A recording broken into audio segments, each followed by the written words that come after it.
You are listening to the Brian Craig Show podcast, broadcasting from sunny South Florida. Brian is joined by his wife and co-host, Kathy. Follow Brian on social media at briancraigshow.com. And now, Brian and Kathy. Welcome to the program, everyone. I'm Brian Craig, always joined by my wife and co-host, Kathy. Welcome, everyone, to the program. All right, we got a lot to cover, a bunch more classified documents found at Biden's house, a lot more.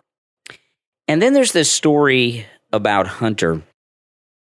Now listen to this. This came out over the weekend. In December, Hunter Biden's baby mama, they call her. This is the stripper that he had a baby with. I don't know if this baby mama, this is the article. These are not my words, okay? I think that's a little disrespectful. But anyway, in December, Hunter Biden's baby mama asked a court to change their daughter's last name to Biden. London Roberts is the name of the stripper, who's the mother of his child. Hunter had a child with London Roberts after meeting her at a D.C. strip joint where she worked as a stripper. The love child is named Navy Joan Roberts and was born in August 2018. To this day, Joe Biden refuses to acknowledge this as his granddaughter. And there's been a controversy the last couple Christmases at the White House. They put up stockings for all of the grandchildren except this little girl. Yeah. And in fact, in 2019, Biden lashed out at a reporter who asked about his new granddaughter, born to Hunter, and the stripper. And, there's a clip here of the audio, which I've not played. So let's just see. Maybe I've not played this, and it's just here in the story, so I don't know what it's going to sound like or anything, but let's listen. This is Biden being asked about it. I'm wondering if you have a comment on this report and court filing out of Arkansas that your son Hunter just made you a grandfather again. No, that's a private matter. I have no comment. Mr. Vice President, You would ask that. You're a good man. You're a good man. Thank you guys. This is all the time we have. Mr. Vice President.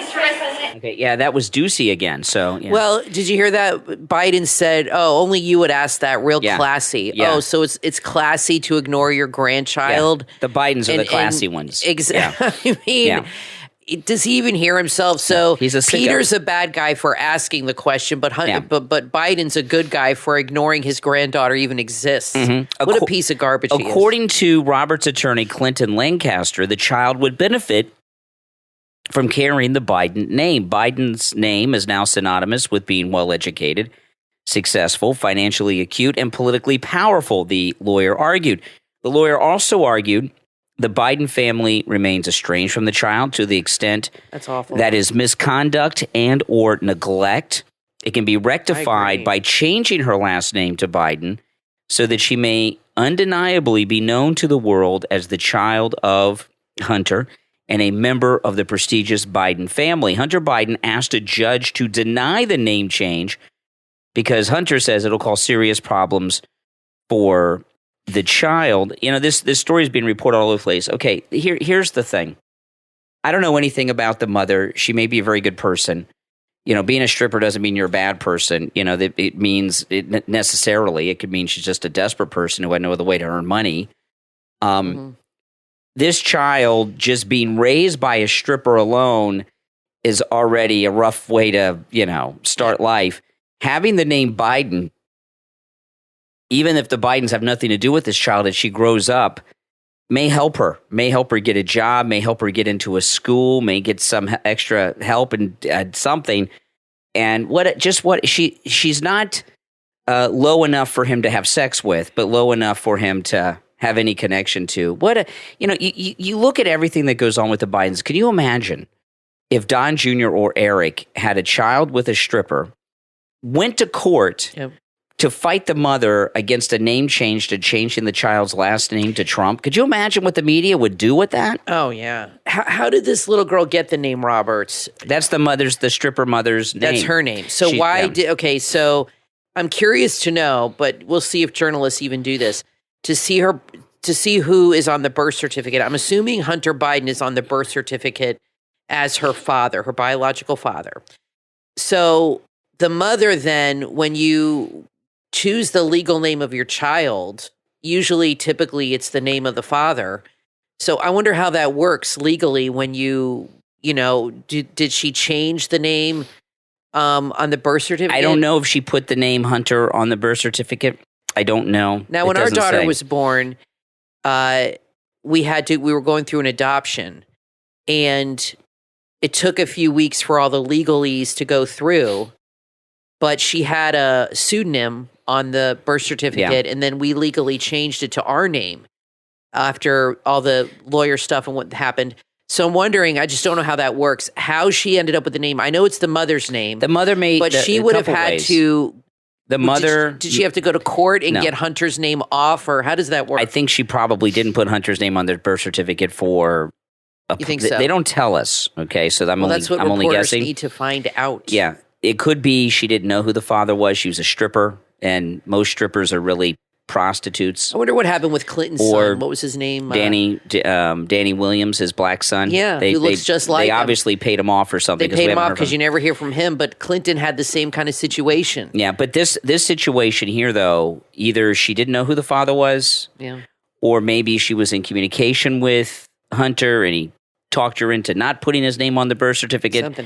Something happened here, but I'll tell you this. Everything about the Bidens is just low-life scummy, and it's really... And I know a lot of you probably feel the same way. It's embarrassing, I think, for the country to have someone who's so scummy. I know, scummy. They're basically white trash. No matter who the president is, the other side say that they're criminals, they're scummy.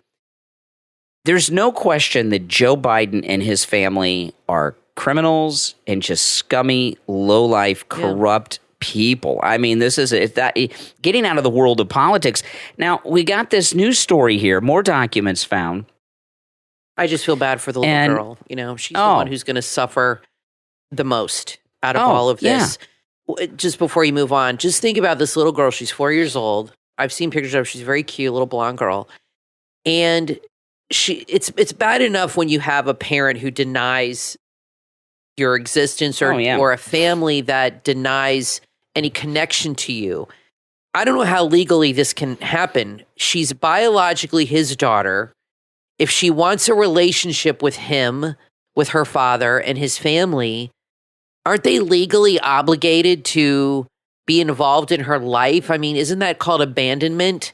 Well, that's what the lawyer for the stripper says. That's really what's happening here. If the stripper and the little girl, want a relationship with Hunter, want him in her life, you can't just abandon your children and your grandchildren. I mean, what kind of people do this? And it happens all the time, but it's on such a public forum. The whole world knows this. This poor little girl is going to grow up with this over her. I just feel so bad for her. And like you said, her mom's, I don't know if she's still a stripper, but, she's... it's going to be tough. I just feel bad for the little girl. It's a sad thing. It is very sad. Now, I do want to remind everyone, here we are, it's, of course, Valentine's Day is around the corner, and I'm talking about these great specials at MyPillow.com. When you use our promo code Kane at checkout, Kane. And, of course, Kathy and I have so many of the products from MyPillow, and I just want to talk a bit about the 100% Giza Cotton Dream Sheets, which are at their lowest price ever right now. And the sheets come in both regular sheets and flannel. Kathy and I have both. We have flannel and regular, and it's that time of year. It's pretty cold outside. Oh, yeah, it was in the 40s this morning. That's really cold for us. It was actually in the 30s. It was in the 30s here in South Florida.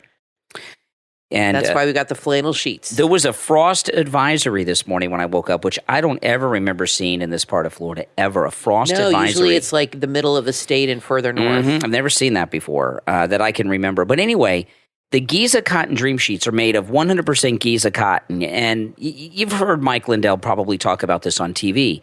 Giza cotton is the finest cotton in the world. And Mike Lindell says a lot of people sell Giza cotton sheets, but they're only 10% Giza cotton. Right. The MyPillow sheets are 100% Giza cotton, and they are spectacular. I don't know what it is about Mike Lindell's Giza Cotton Dream Sheets, but your body temperature, no matter what the temperature is always perfectly regulated with this cotton. It was freezing last night by Florida standards, right, in the 30s, 38 degrees. That's very cold for this part of Florida. in those Giza cotton dream sheets, we didn't even have the flannels on last night. We had the regular, so I didn't realize how cold it was going to get. Put them on today. Yeah, we're going to use the flannels, and I was perfectly fine. I was warm, and I was not cold. Nice and cozy. We didn't have the heat on. We put it on this morning when we woke up. But the 100% Giza cotton dream sheets come in every mattress size. They come in, as I said, regular and flannel. They come in many different colors and solids. There's patterns and everything else. Go to mypillow.com. Click on the radio listener specials, use our promo code KANE, K-A-N-E, and you can get the MyPillow 100% Giza Cotton Dream Sheets for just $29.98. This is the lowest price ever, just $29.98. They also make a great gift for Valentine's Day. They come in a great package to give as a gift, just $29.98 with our promo code KANE at checkout, K-A-N-E. All right, so they found a bunch more documents, 5 more documents, classified documents at Biden's home. The one question that the media are not asking is why? Why? Okay, the documents Trump had, we know why he had them, right? That he had them as kind of like his presidential library, all this stuff, and he legally had them because he was president. He took them there and he could declassify them. Vice presidents have none of that authority. Okay? No, and there's no reason. He's not building a library, not when he was vice president. There's no reason for him to have those other than nefarious. So the main question is, to me, is why? Why did he have all these classified documents? And I think I know why. I mean, Biden has a history of not just taking kickbacks. We know that, but he also has a history of blackmail. And remember, when he was vice president, he threatened the government of Ukraine that the United States would pull all funding for Ukraine if they didn't get that prosecutor off the back of Hunter's company. That's right. Right? And they did it, and because they needed that money.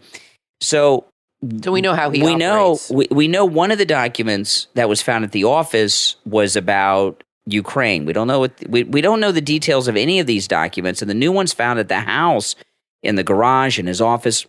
This new 5, we know nothing about them. We're not likely to know too much about them because they're classified. But you got to ask yourself, why did he have all these around? They've known about the documents. When I say they, I mean Biden and his people and the Justice Department have known about these documents for a long time. The story has been out there now a week, close to a week, if not a week yet. And they haven't come up with a story, and a story would be like an explanation like, Biden was working on his biography and he had these documents just as reference material for his, but nothing like that. There's been no excuse given as to why he had these documents. No. And most of them are at the house. And this is the thing about the house. Okay. First off, Joe Biden apparently is not the owner of this house. Apparently Hunter is, and Joe rents it. It's a very strange thing going on here. But the thing about the house in Delaware where all these documents were found, so very surprising to me, Biden went home to that house over the weekend. This is a crime scene, and he went back to the house over the weekend. God, to do what? When they did the raid on Mar-a-Lago, the feds went in there and raided the place, right? Trump wasn't home. The Trump family, they were up north. And they raided it. They went through everything, including Melania's closet and underwear drawer and Barron's room. Just disgusting. But they went through everything and searched it. Here, so far as we know, the only search has been conducted by Biden himself through his attorneys, which I don't even think have security clearances to be looking and handling documents like this. There's been no law enforcement search at the house. I've never heard of someone being allowed to go back to a crime scene before law enforcement have checked it out. So, in fact, Trump was up north when that happened, and he didn't go back home for like a month. A long time, yeah. So it's very bizarre that they let him go back to a crime scene. And very interesting. And this is the thing about the house, because the house, we know the house in Delaware he goes to every weekend. There are no visitor logs to the house in Delaware. This is something the press have been asking for a long time. And I've suspected that is where Biden does all of his crooked deals, is at the house. He doesn't do them at the White House. True. Because there's a log of everyone who enters. At the house in Delaware, there's no log of who enters the house. Plus, who knows at the White House if they have any listening devices, if there's any You don't know. It's you don't know what's in there. So many people have access to that house. Well, so what I think in Delaware is whatever crooked deals Biden is working on involves these documents, and people come over to look at them. I mean, this is highly suspicious. This is an espionage operation going on. When you have classified documents that are off-site in a location like this, when you have no business having them, the only thing it could be is espionage. And if you go back to you got to ask the why. Yeah, if you go back, why does he have to them? Any of the spy operations, people have been arrested many times that worked for the government that were spies, right? People like Jonathan Pollard and Audrey James. Audrey James, I think, was with the CIA. There's been FBI agents, and all of them sold classified information to other countries. In Jonathan Pollard's case, he sold the information to Israel. And I know Israel's an ally of ours, but we weren't sharing this information. It wasn't up to, he took money for it. And these others that gave documents to the Soviets, they sold them to the Russians. So, Biden, we know Biden has all these deals with these countries around the world, right? That China, Ukraine, all this stuff going on. The Iran deal, who knows where he's at with that. So no one is asking, why does he have these documents? Why are they there? And I'm telling you, it's something about his crooked business dealings going on in Delaware. I don't think anybody's going to ask. Well, I'm asking. We're asking. The people are asking. But the left still want to say that what Trump did was worse. And that what Trump did, whatever you think about it, it doesn't negate what's going on with Biden. If anything, it negates, it neutralizes the case against Trump. And that's the problem. Like Joy Behar said, we almost had him, and then this happened. And they can't go after one and not the other. They have to go after both then. It's it doesn't matter the amount of documents. In fact, Trump is more in the clear than Biden because he is a former president. Like you said, he can declassify things. They were more secure. And Biden, you have to wonder, why is a vice president holding on to these in a box in a garage that is not secure? That's right. In a home that he doesn't even own? It's very suspicious. It is. Very sus. It is. And I'm telling you, I was saying this last week, and I'm still going to stick by this. I think Biden will end up resigning over this. He's already losing support of people he's got the media after him. He's got Garland after him. I want to talk to you about that. I read this article. I put it in your Facebook group. Yeah. And trying to see if I could find it. You got to get closer to the mic. Oh, it says here, this is in Breitbart. This came out 2 or 3 days ago. Analysis. Democrats probe dense Biden's claims to incompetence. So they're already, and this is referring to another article written by somebody, they're already trying to lay the groundwork of him using competency as an excuse. And do you think that Kamala and those people are going to go after him for competency, lack of competency? Are they going to use this? Are they laying the groundwork for that? Yeah. Have they been trying? We know they don't want him to run, and you have to ask yourself, why is this coming out in the public? Because they could easily protect him and bury this story. And we have speculated it's because they don't want him to run and they want him out. Mm-hmm. Do you think they're going to use this for the grounds of competency to get him to leave? I think Kamala to do her 25th Amendment thing. And a lot of people are conservatives. Okay, stop with this nonsense. Well, Kamala is worse and all this stuff. No, she's not worse. Okay, she's better for us. She's easier for us to beat. I don't know about that. She's easier for us to beat. Because if Biden is allowed to get away with this, they're going to start to circle the wagons behind him. Okay, no, it would be better for Kamala to become the 47th president than Trump comes back and is the 45th and the 48th. Well, she can't be Trump, that's for sure. But when I hear conservatives say, "Oh no, Kamala would be worse. We don't want that," you're almost like advocating for Biden to get away with this. And this story would have been a non-story and a speed bump if they had not broken into Mar-a-Lago. That is very, very true. But no, he needs to resign over this. I believe he will resign over this. He's in a lot of trouble. Yeah, this is a good article from Breitbart, and definitely read it. The fact that they did not tell us any details about these documents that they found at the house in Delaware. Tells me that they're pretty bad. Now, listen, we're going to take a quick break. When we get back, there's a lot more to talk about. Don't go anywhere. It's the Brian Craig Show podcast.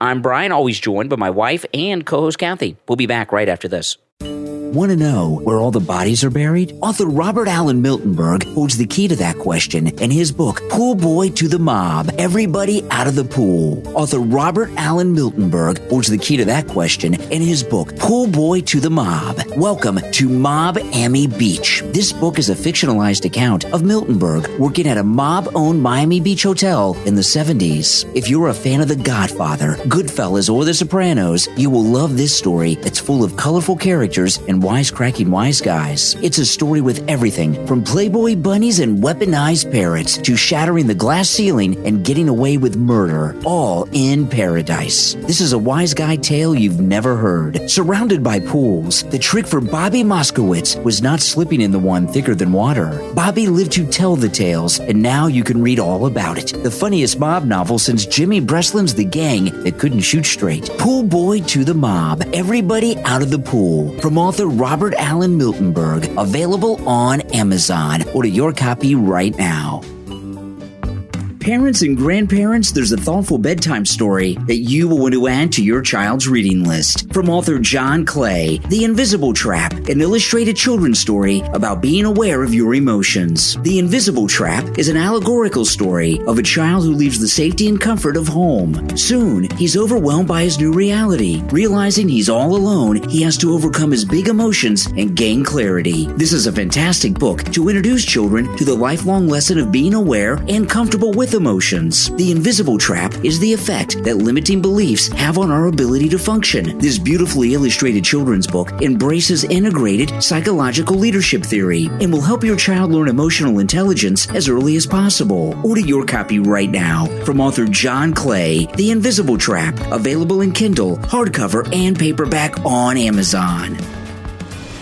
Add some wealthy wisdom and energy to your podcast playlist. Join Emmy-nominated journalist Jennifer Rogers Markwell in her podcast, Platinum Talks Wealth. Each episode dives deep into the money memories of your neighbors, friends, and many famous names. Jennifer interviews guests about how their past money memories molded their future relationship with finances as an adult. You'll listen to the wins and the losses as guests discuss financial infidelities and learn from the stories of those who have been in the same position as you. New episodes are released weekly. Start the year with positive, wealth-attracting energy. Tune into Platinum Talks Wealth, hosted by Emmy-nominated journalist Jennifer Rogers Markwell on Apple Podcast, Spotify, and wherever you listen to podcasts.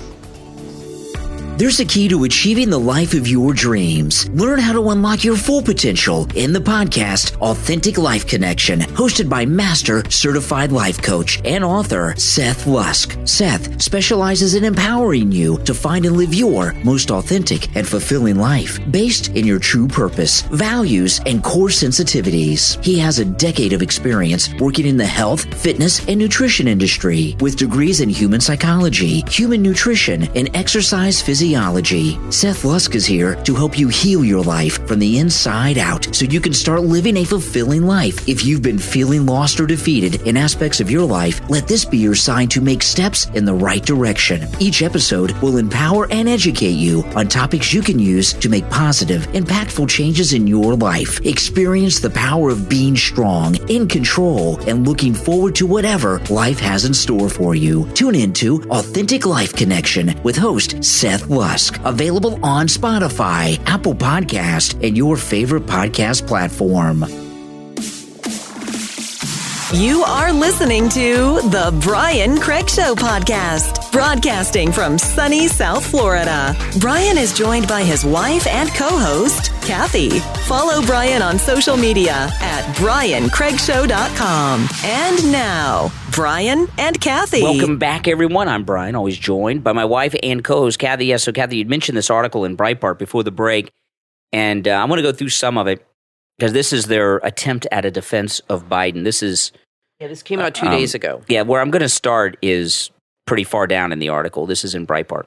The Biden case is markedly different from the Trump's mishandling of classified documents and official records. Now, first off, I don't believe Donald Trump mishandled anything. I think what Donald Trump did was fine, was legal. But anyway, they're saying that Trump mishandled classified documents. Right. Which again, even if he did, right? Even if the accusations against Trump in the classified documents were true, they're not. But even if they were true, you just don't say, well, somebody else did a crime, so this other person gets to do a crime. Exactly. That's just this is the lesser stupid. if this is less bad. Or yeah, exactly. That seems to be the argument here. Exactly.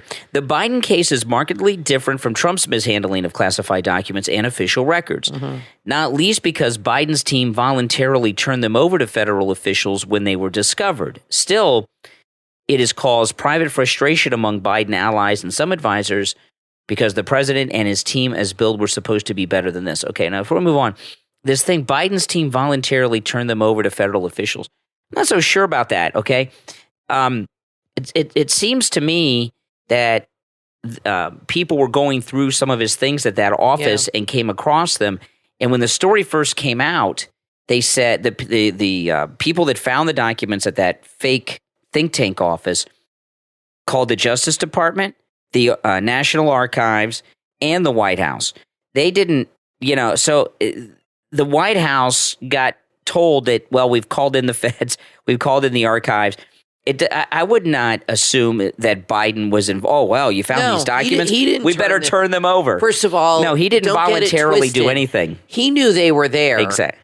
And he didn't turn them over. Even when all this stuff was coming out about Trump, he kept these documents and knew they were there, but they're trying to spin it here. Yeah, exactly. Biden didn't voluntarily turn anything over. They just got found, and that's how it happened. Exactly. It's like if you say you commit a murder, right? And you kill somebody with a gun, and you have the murder weapon in your garage, right? And then somebody's cleaning out your garage like a family member, and they find the murder weapon and they turn into the police. Does that make it okay? Oh, exactly. Well, here it is. I turned it over to you. Yeah, but the killer didn't turn it in. They were hiding it. Biden was hiding these things. Exactly. That he took. He didn't turn them in. He only turned them in. They turned them in because they found them. Exactly. He didn't turn them in. He kept them hidden. This is back to the Breitbart article. The current White House explanation offered by lawyer Richard Sauber is that the special counsel's inquiry will show that these documents were inadvertently misplaced, a mistake with the nation's secrets. No, that's not the question. Oh, that's just why did he have these documents? Why did he have them misplaced at his home? It doesn't matter where they were. It matters that he took them. Yeah, why did he have them? That's what matters. It doesn't matter as much where they were. Inadvertently misplaced. Yeah, people inadvertently misplace classified documents all the time. You have to remove the documents from a secure location physically and take them to another location. That's right. How did these documents end up in this house, in a box? Somebody put them there willingly, knowingly, purposefully. This is not an accident. Everything Joe does, they try to act like, oh, that's just Joe. That's right. That's right. So Biden's in a lot of trouble because if you go back to Nixon was not impeached. Nixon resigned from office, which he should not have done for many minor things compared to this and many other things. But the reason that Richard Nixon was in trouble is because he lost the support of the Republicans. When he lost the support of the Republicans and he had no support, that's when he was done. And what we're seeing now with Biden, that very same thing happening. The liberal media are not with Biden on this. The Attorney General appointed a special counsel. He's a Democrat. He's a member of the cabinet. And then today, Ilhan Omar gave an interview over the weekend with Simone Sanders on MSNBC, who worked for Biden, and she left. And this is amazing. This is Ilhan Omar, of course, Democrat. Listen to this. This is MSNBC over the weekend. Surrounding the matter. There are some things to discuss here, people. Everything is not on the up and up. Let's unpack all this. Joining me now to discuss is Democratic Congresswoman Ilhan Omar of Minnesota. Welcome to you, Congresswoman. I appreciate you for coming and being on set. I want to start by getting your reaction to the news of today. 6 pages now, no additional pages. This is me. I thought it was 5. Now we got another classified page. Now we got 6. Classified documents having been found at President Biden's home in Delaware. Well, one, I'm glad that there is a special prosecutor that's been appointed to investigate. You are glad that there is a special prosecutor. Tell me why. Because anytime there is a deviance in regards to security protocols, that should be taken serious. It should be investigated. What I find interesting is that Republicans who have defended Trump after he... Okay, now she goes into Trump. So, okay, a couple things here. Simone Sanders was caught off guard by that. She was not expecting Ilhan Omar to be in favor of this investigation that Merrick Garland started into Biden and these classified documents. But this goes back to what I was saying about Nixon. So Biden is losing the support of his own people. The liberal media, the attorney general, these are Democrats. Now Ilhan Omar, a Democrat in Congress, very high profile one, she is not supporting him. She's supporting an investigation. And that's absolutely amazing. That's the reason Biden is in trouble is not because of the crimes of having the documents. The reason he's in trouble and is likely to resign is because Democrats aren't supporting him. Yeah, and here, read this one article here. Oh, shoot, I just lost it. I keep these pop-ups. Yeah, I know. Pop-ups on a website. I wanted to read this one part which talks about incompetency. It says here, and this is at the end of the article. It's a long article. On the political front... This is the Breitbart article I was reading from earlier. On the political front, assuming the White House gets its communications right, I'm not worried about any political fallout, said Goldberg. I don't know who it's not Whoopi Goldberg, but some other Goldberg. With Trump, here's the key. Competency has not been the issue. Intentional misconduct has been. So they're now starting this whole thing that Biden, this was a matter of incompetency. Yeah. With Trump, there was intent. It was intentional. But with Biden, they're putting out that word incompetent. And that word really stuck out to me. And that's why I was wondering, are they going to use that as an excuse to get him out of this and get him out of the White House, that this is a matter of incompetency. Yeah. And that he's incompetent? Because this would be grounds for pulling the 25th Amendment. Isn't that the amendment where they go and write off and get rid of him and out of the office? This would be grounds for that, especially if they have the incompetency adjective thrown in there. So that was what really stood out with me. With Trump, competency was not the issue. Intentional misconduct was. So they're putting that word out there, which I thought stood out, is the incompetency. And we all know Biden's incompetent. He's always been incompetent. Kathy, the problem is these documents he got. See, we don't have a timeline on when he got the documents. See, they know. Just playing dumb. They know everything. They know. The press know. Garland knows. They know what the documents are, right? Yeah.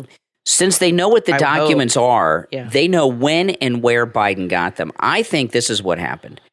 I think Biden got these documents when he was still vice president with Obama and took them home for whatever personal, profitable That's a long time ago. reasons. It's a long time. Well, before he was incompetent mentally, because he was with it back then, right? Yeah, and he just maybe forgot about them. But that doesn't make it okay. I mean...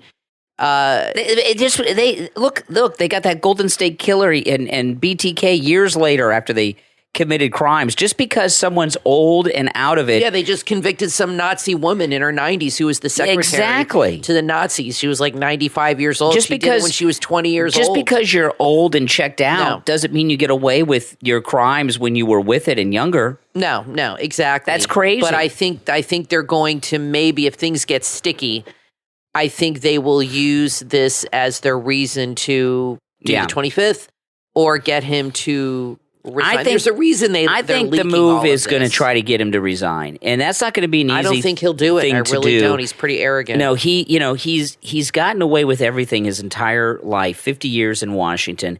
He's never had a consequence. No. Never. I don't think he realizes he did anything wrong because I believe he's criminally insane. And Jill doesn't want to give that up either. It's a real embarrassing thing, resigning from office. Well, it really does, like Brian Kilmeade said, it really neutralizes their case against Trump. And it does, because they can't prosecute Trump on some phony espionage charge. When he was president, he can declassify things. These were in a locked room. And then you have Biden, who did the same thing, worse, didn't have it secured. It was in a garage in a house he didn't even own. I mean, they really can't now make their case against Trump without making a case against Biden. Now, I want to take a moment to thank our Patreon supporters for their support of the program. Thank you so much. If you're a Patreon supporter, your support helps us out a lot, and it is greatly appreciated. If you would like to support the program by becoming a Patreon supporter, there's a link in the episode description on whatever platform you're listening to us on, and there's a direct link on my website, briancraigshow.com. Our top Patreon supporters get a live, on-air thank you shout-out on each and every podcast episode. So the names you will hear now are our top Patreon supporters. I want to thank Andrew and Connie, Christine, Gary, ETW, Chuck, D, Pamela, Rick, Nick, Wesley, Macho, Rome, Wisconsin, Paulette, Carlos, and Dave. These are our top Patreon supporters. Thank you so much for your support. Now, what I was telling you guys earlier, I'm hearing all these people continue to say, oh, Kamala would be worse. Kamala would be worse. Maybe, maybe not. I don't know if she would be worse. I think she would be equally as bad. But anytime you say that, you are saying, well, let's let Biden get away with this. I don't understand why, because listen, Biden's not going to go to jail over this. They're not going to put a president in jail unless his last name is Trump, okay? So Biden's not going to go to jail for this. I was reading today that they're investigating aides of Biden's to see if they did this. This is a very high-level crime. No aide is going to do the time for Biden over this. But how can they get him to resign if they say they decide to impeach him over this? They can't impeach Trump now. He's not in office. He's a private citizen. Say they decide to impeach they did Biden. They did impeach Trump after he left, remember? The post-presidential, post-first-term impeachment. That's ridiculous. Yeah. So say the House, who decides impeachments? The House, right? The House has to do it So say first. they decide to impeach Biden over this, which very well could happen. Do you guys think he'll pull a Nixon and resign? I don't think so. I think he absolutely, because he's gotten away with so much. He lives in that DC bubble. He has a criminal mindset, and he's arrogant as hell. And I think he figures, like you said, nothing's going to happen to me. So he's going to be like that senator here. in West Virginia with the Klan outfit. I'm not going to resign. Why should I bother? Nothing's going to happen to me. The governor of Virginia. He didn't resign. Okay. And nothing happened. No. This is different, okay? This is different. Biden has been doing crime for a long time with his son, with his brother, his sister, who has run every one of his campaigns from back in the Senate days in the 70s. Mm-hmm. They got all big family corruption going on here. They may be involved in this, okay? And true. And he may be afraid of them getting prosecuted, so he may resign in exchange for getting a deal from Kamala when she becomes president to pardon his whole family. Well, let's see what happens with this special counsel, and if it's let's see special if it's counsels for show. Take years, exactly, or if it's the real deal. And the one thing in politics I've learned is anything can happen like this. Nobody suspected something like this would happen. This just kind of came out of the blue, and things can turn so quickly. You know what I mean? You're going down one road, and then something happens, and boom, you're veering off to the left or to the right in a totally different direction. And that's how politics are. And I think Trump understands that. I think that's his philosophy on life, is you never know what can happen. And every day something new can turn the tide in your favor. And that's true, or against your favor. But things always seem to work out in Trump's favor in the end. You know what I mean? Yeah. Biden's attorneys have released a timeline. Okay. And I don't really buy this timeline, but let me go through this. Their timeline begins November 2nd, which is before the election. Yeah. Okay. So November 2nd, 2022, this is the Biden attorney's timeline. And, when you're dealing with criminals, you don't go by the timeline that their defense attorneys set, right? Anyway, this is the timeline from Biden's attorneys. November 2nd, 2022, the president's personal attorneys unexpectedly discovered Obama-Biden documents at the Penn Biden Center.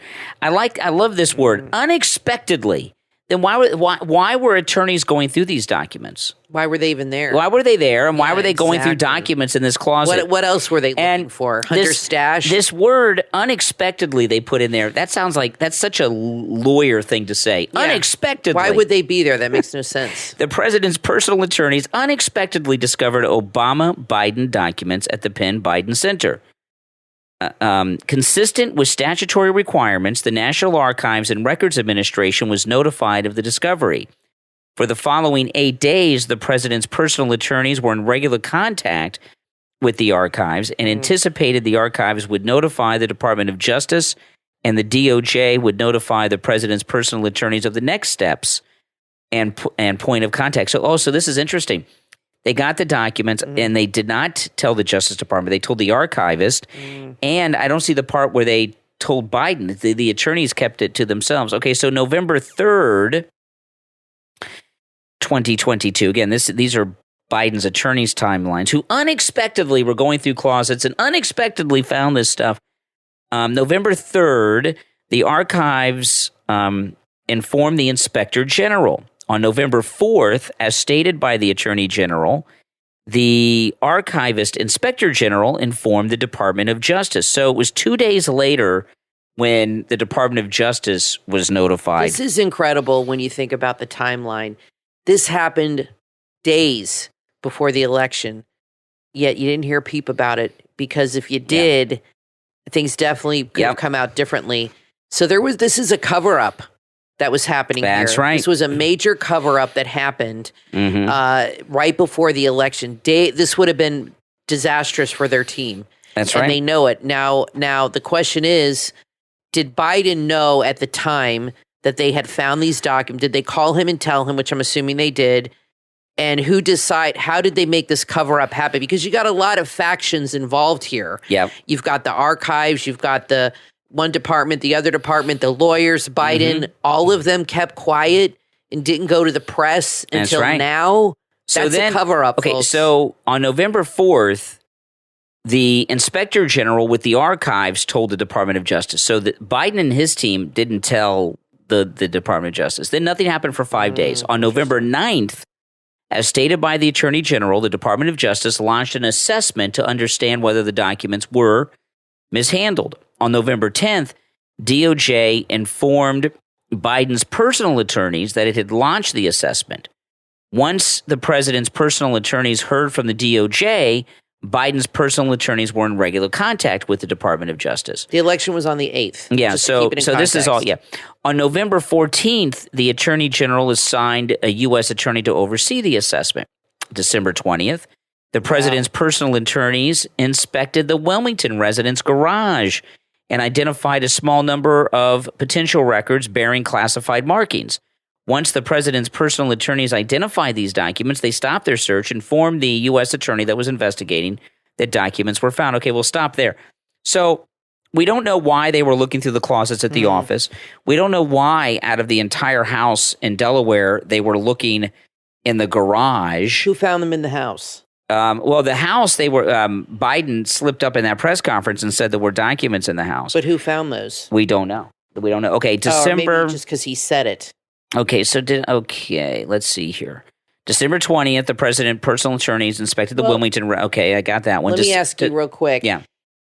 You got to ask yourself also in context of the time. Why were who sent these lawyers in the first place? Office? Yeah. And why then? They're not telling us. Why then, right before the election? It makes me think then Biden knew they were there, and he got a little panicked, and somebody against Biden, or somebody Jill sent them there, or Jill knew, who I think knows everything. Maybe they were hoping it would go out in the public. Now, so now on December 21st, lots to unpack. Again, this is the timeline of Biden's attorneys I'm going through. Yeah. Okay, so this may not be accurate. This is their defense, right? December 21st, the president's personal attorneys arranged for the DOJ to take possession of the records from the Delaware residence garage. Again, here with Trump, they just break in, right? January 5th, as stated by the Attorney General, the U.S. Attorney Lausch investigating this issued an initial report and recommended to the Attorney General.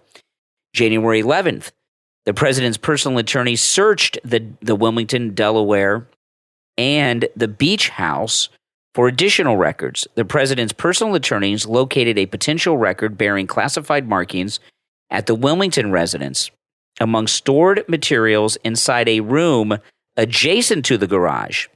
Wow. Once the president's personal attorneys found the document, the president's personal attorneys left the document where it was found, suspended the search.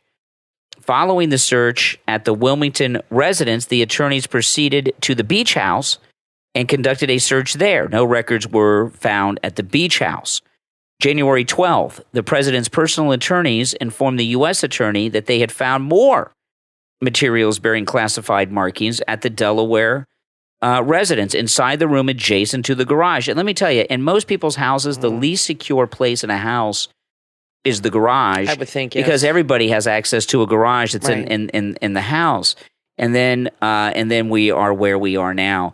You know, the main question is why were they searching in the first place, right? Why were the lawyers looking in the first place? Who tipped them off? Who told them they were here? Yeah. They went looking for these things. Correct. And why did Biden take them and keep them in the first place? Correct. Two very important questions. That's the most important thing out of all of this right now, and we have not gotten that. Something happened that got them to search that office. When they raided Trump, They were and looking took for that these stuff, documents. Did they do a deposition on him? Did they question him about that? Months before, they knew what was there, knew that it was locked up. I'm waiting on the deposition of Biden. So something happened before this timeline for the attorneys to start searching at the office. And it was right around the election, which is very The documents are probably very sensitive. days before the election. Yeah. So who tipped him off, and what was the motivation? It may not have been a tipping off, Kathy. They may have been trying to do some damage control. We got these sensitive Or do some documents. damage. We've got to get rid of who knows? Could go either way. But I do know this: nothing good is coming on. And It's fun to see the liberals squirm, though, isn't it? Isn't it kind of fun when this happens all the time because they're hypocrites? But it's so fun after they bash Trump and bash Republicans, and then when somebody on their side does the same damn thing. It's awesome to watch them wiggle. It's the and greatest. try to make light of it or spin it in a certain way where their guy's justified and our guy isn't. No, exactly. It's just amazing. Exactly. All right, now listen, we're going to take a quick break. When we get back, there's a lot more to talk about. I'm Brian, always joined by my wife and co-host Kathy. We'll be right back.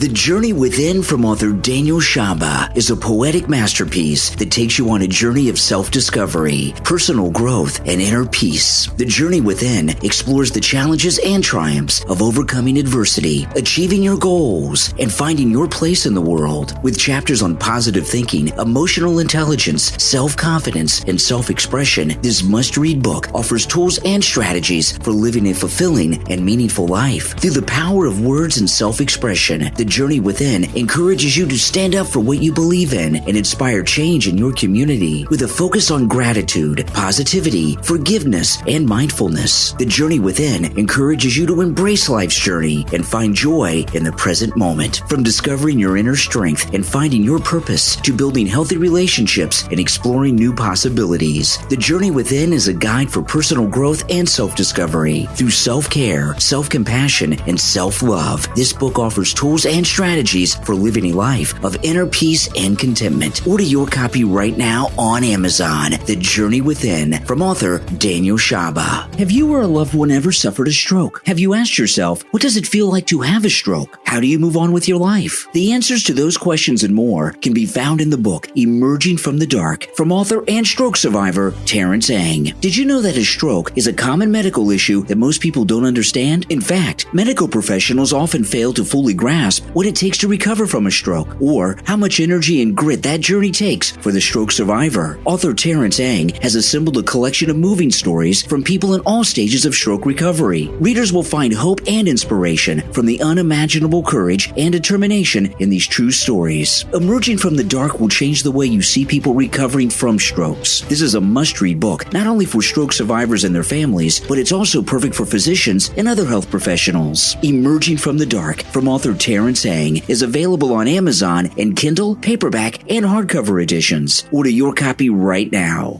Ladies and gentlemen, I give you a romantic tale. Friends turned into toxic acquaintances. I give you The Shoreline on South Beach, written by author Jamel Rogers. Live on Amazon right now and available on all formats, including hardcover, paperback, and Kindle ebook. Order your copy of The Shoreline on South Beach from author Jamel Rogers on Amazon and start reading right away.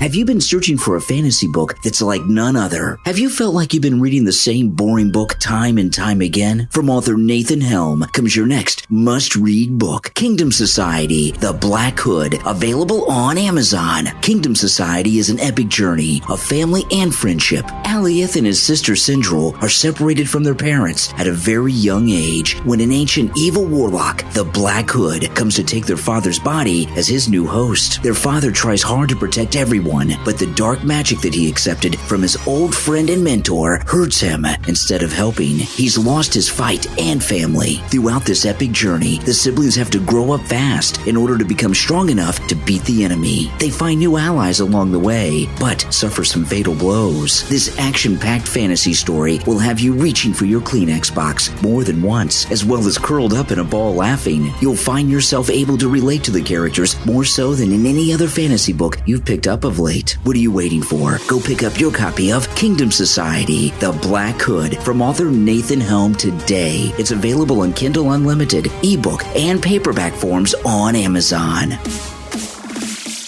You are listening to The Brian Craig Show podcast, broadcasting from sunny South Florida. Brian is joined by his wife and co-host, Kathy. Follow Brian on social media at BrianCraigShow.com. And now, Brian and Kathy. Welcome back, everyone. I'm Brian Craig, always joined by my wife and co-host, Kathy. This has been like a very rough weekend for me, other than the cold, and I just had... I love the cold. It's been nice. I've had weird things happen this weekend. So Friday, when I got off the air on Friday, I drove up to Central Florida, up to Orlando, and I was taking the turnpike. And the turnpike, I got, I don't know, about halfway to Orlando, up in the Fort Pierce area, and there was some kind of accident, and they shut down the entire turnpike northbound.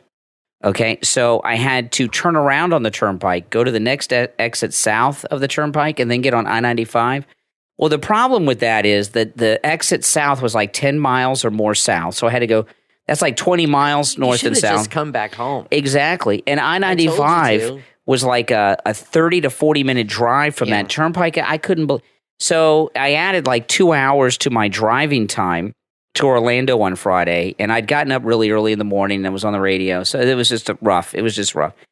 And that was Friday. And then this morning was Sunday morning. I woke up early in the morning and I looked at the clock and I'm like, oh my goodness, I got to get up. I jumped out of bed. What time was it? I don't know. I don't remember. I was kind of out of it, but it was early in the morning, like I get up during the week.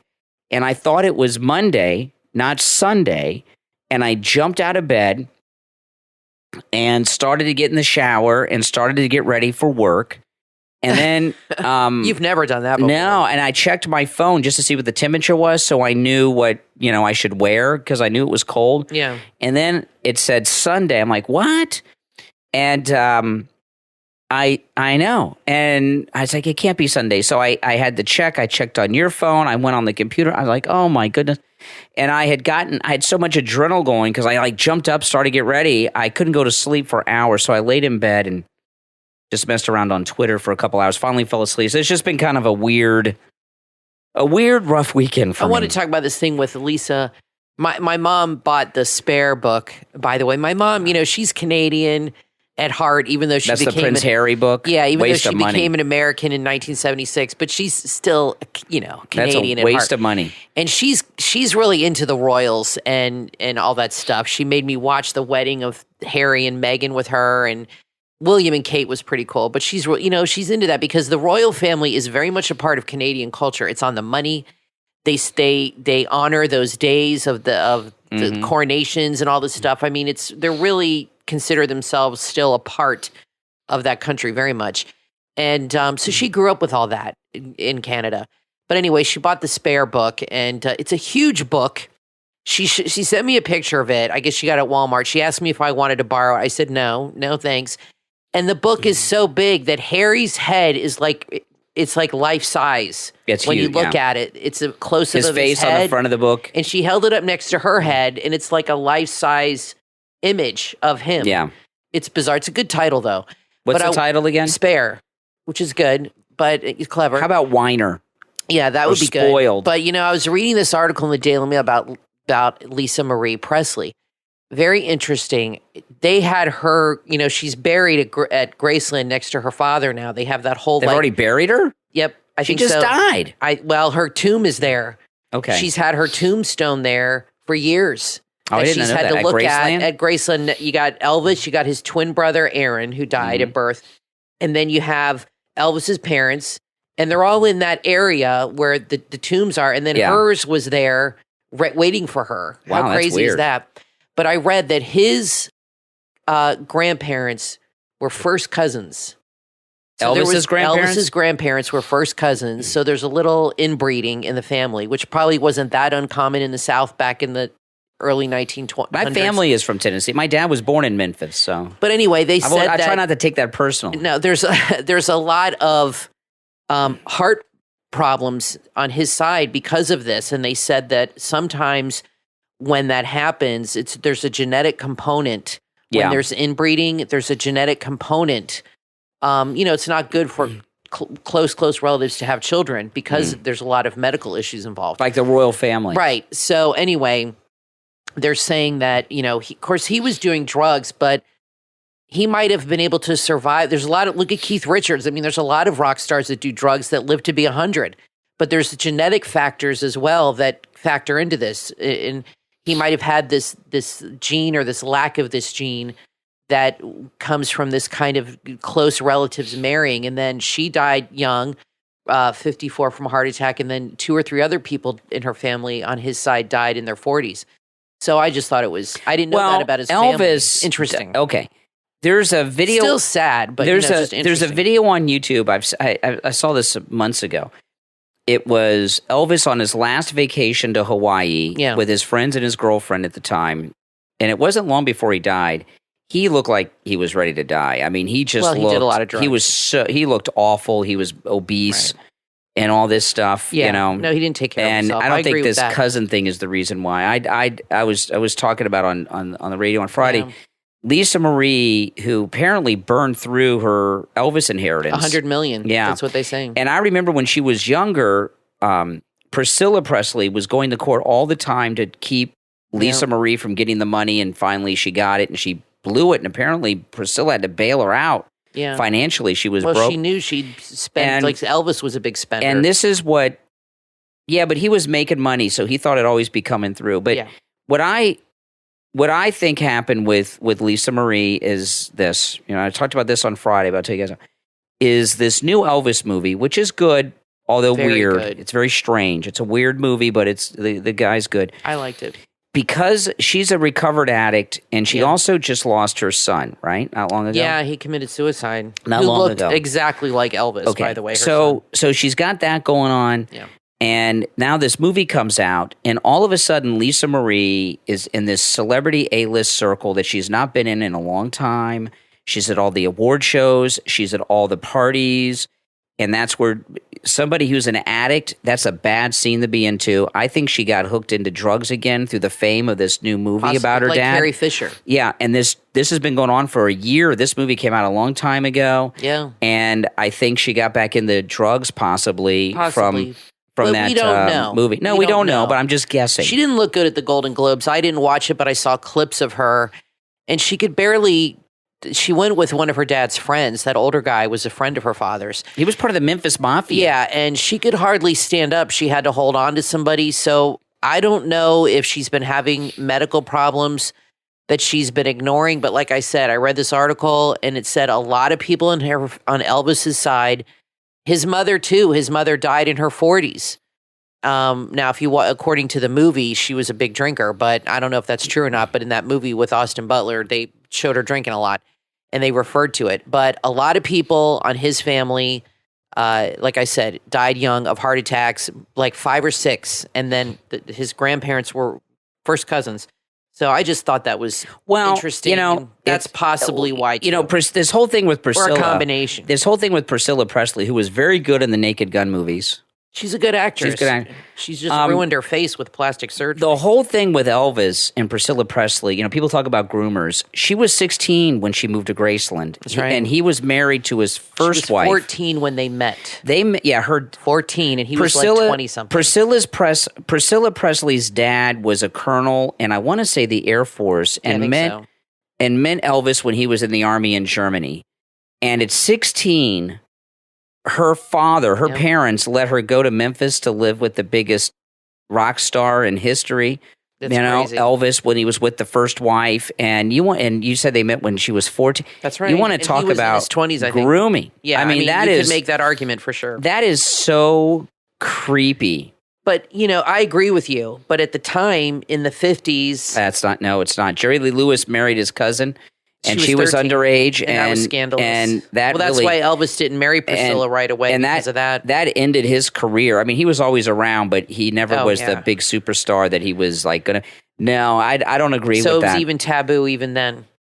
He was like grown man. He'd been out of the army. She was 16. He moved in with her. I mean, I always thought that was creepy. No, it was. I agree with you on that. Priscilla seems like a nice lady and kind of classy and all that stuff, but I don't know. I mean, that's just a weird scene. And Elvis and Priscilla, if I remember correctly, split. She had an affair with Elvis's karate instructor, if I remember correctly. I'm sure he had many affairs. Yeah, but that's, I mean, I'm sure he had You marry a rock star, what's going to happen? Exactly. I mean, I wouldn't focus on her having an affair. I'm sure he had 20 before that even happened. Yeah, but to guys like that, it's every not woman the same. that's been in a movie with Elvis or has worked with Elvis has said she slept with him. Anne Margaret was one. Every interview I don't think I've Anne Margaret ever said that. She did. She said they had an affair and they were in love. Every woman I've seen that's worked with Elvis has said we had an affair, we were in love, whether he was married or not. They've all said it. I don't know. Maybe it's like a thing like with Marilyn Monroe. Every guy that's worked with Marilyn Monroe said they had, like Tony Curtis, they had an affair. Maybe it's a status. But when the other person's dead, no one can confirm it. Exactly. Dead men tell no tales. Now, the whole thing with Elvis and Priscilla Presley, I thought was weird. It is creepy. So I wanted to play this clip. This is Schumer over the weekend. He gave an interview on CNN. Listen to this. This is Chuck Schumer. As majority leader, I think I've led the most successful 2 years in the Senate, certainly since the Great Society, and but maybe since for the American people with all of the Great Depression. He had to. God. Wow. Okay. This thing with Schumer. How arrogant. Yeah, I saw this. Somebody posted this on Twitter, and I was like, well, if a guy can identify as a woman, Schumer can identify as a great and successful senator. I guess so. This is circulating all over, right? It's all over Twitter. People are making fun of it. Mm-hmm. I don't think people understand what Schumer's talking about here. When Schumer says the greatest since the Great Society, which was very destructive to this country, or the Great Depression, I don't think people understand what he's talking about. What he's talking about is paying off the donors. His whole job is to enrich himself, his family, his friends, his relatives, and pay off the donors. And by that standard, with these two, they just put through these bills, the omnibus and this Ukraine funding. He very well may be telling the truth if he's defining being the most successful by paying off the donors and enriching themselves. Exactly. I think that's what he's talking about. Then here's another clip I wanted to play. This is Keisha Bottoms. She is an advisor to Joe Biden at the White House. And I want to play this because, Monday, and we're moving in Martin Luther King Day, and Black History Month is February, and listen to what she says. I find this so wrong, okay, so destructive, and just terrible thing. She's a senior advisor to Joe Biden, Keisha Lance Bottoms. The name may not be familiar. If you saw her, she looked vaguely familiar. She's always in the background, but she was giving a briefing at the White House the other day. Listen to this. Administration. And so that's extremely important. It's been said that when America catches a cold, then Black America catches the flu. Well, that's also in relation to the economy. We often know that communities of color and those communities that often face additional challenges have additional challenges with the economy. The great news is that the economy is doing much better under this administration. Also, the president is going to continue to lean in to make sure that we have access to this that are specific to communities of color, that are specific to women, to give us those opportunities to be successful in this economy. Okay, a couple things about this, okay? So what she's doing is she's talking about they're going to provide opportunities that are racially segregated. You know, as Martin Luther King Day approaches, Martin Luther King was all about a colorblind society where people are not judged by the color of their skin. That's all this woman's doing, is judging people by the color of their skin. Well, listening to her, you realize the motivation behind it. And dividing people that way, she doesn't think there's poor white people that are disadvantaged. There's plenty of white people in this country that grow up very poor. Yeah. And that have nothing. And they grow up in very bad circumstances. She assumes all black people grow up poor, I guess. But the real motivation behind this kind of thinking is to separate blacks from whites for monetary gain and to put black people in this category of being disenfranchised, and everything that happens to white people, it happens worse to blacks, no matter what. And it's a money grab. It's a way to get money, funding, reparations, special treatment at colleges, free stuff. It is a way to excuse this special treatment that they feel that they deserve. Yeah. There's plenty of people from all walks of life in this country. And America is the biggest melting pot in the world. You go to other countries, you don't see the mix of people there at all, not even close. We're the biggest melting pot. People from all over live here, from all different ethnicities. You will see people that are black that are extremely wealthy and people that are white that are extremely poor. So to stereotype people like that and to just assume that all black people have it worse than everybody else just by being black, that's basically what they're saying. But this is about getting special treatment and getting money for that community. And they're justifying it because just being black in itself, in her opinion, is worse than anything in the world. Yeah. What a horrible thing to say. It is really terrible. About herself and about the black community. It's very racist. It is racist. And I have a lot of doctors. Most of my doctors are not white. They're Spanish, black, from India. I don't even think about it really, but if things are so bad, how did they all become doctors? And how they're richer than me. And how is this lady here, Keisha Bottoms, having a press conference at the presidential podium or all White the House? hosts on MSNBC, or Harris Faulkner, or all the good for them. But I mean, I don't understand this whole how all black people are oppressed right now. Now, there's one last thing I just want to mention quickly before we go. I don't want to get too deep into it because there's a trap being set by the left that some conservatives are about to fall for. I'll just read you the headline. I'll tell you what it is real quick. This is in the Gateway Pundit, okay? I'm not going to read the article, just the headline. This is the Gateway Pundit. Gateway Pundit's very good. I go there many times each day. The Gateway Pundit headline: experts believe that the GOP-led House has a constitutional right to set innocent January 6th inmates housed in the D.C. Gulag free. Okay. Now, I'm not a lawyer. I don't think that's possible because they're being prosecuted by the Justice Department and stuff. Yeah. This is what that is about, okay? If you notice, there's this theme going with the media and the Democrats that the leadership in the Republican Party are insurrectionists. Yeah. Oh, okay? Yeah, for sure. In particular, the committee chairs. And what they're trying to do is put this idea out that the Democrats and the media want the Republicans that are running the House to make a move to free the J6 prisoners so that they can show that they're colluding with these insurrectionists, right? Right. That is not true. They don't have the power to release them. And we don't want them to make a move to release them because things are going very well right now for us. The January 6th prisoners, they'll be released. Don't worry. I'm not saying they should be housed or anything. But what I'm saying is they're trying to get our top Republicans that are doing such a great job in the House distracted into this so that they can officially declare them colluding with insurrectionists to stop the Republican MAGA Trump-controlled House of Representatives from being affected because they're doing great stuff. So you got to be careful for these traps. Now, listen. we're all out of time for today, but we will be back next time. I'm Brian Craig, always joined by my wife and co-host Kathy. Thanks for listening, everyone, and we will talk to you next time.